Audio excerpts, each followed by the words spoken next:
Ano nga ba ang mga uri ng teknolohiya ang aking mga nagamit at natutunan noong panahon ng pandemya? Ating pag-usapan.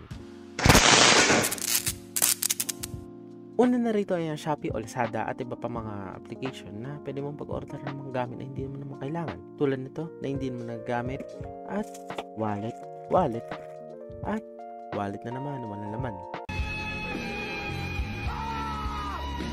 At sa mga listahan ng mga application na ating mga natutunan ay ang paggamit ng mga pampublikong transportation na application tulad ng Angkas, Joyride, Grab at Moovit at iba pa.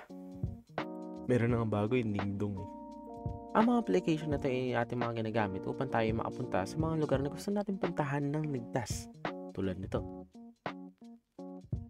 Isa na rito sa mga akin at ating natutunan na gamitin ng pandemic ay ang mga social media platforms. At dahil nakaburyo, syempre, ayun nga, ang mga pangunahing social media platforms na ating mga ginamit ay ang Facebook, Instagram, at ang TikTok.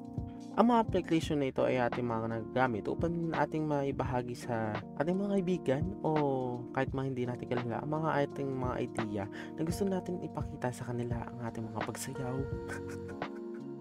Ayun lang naman.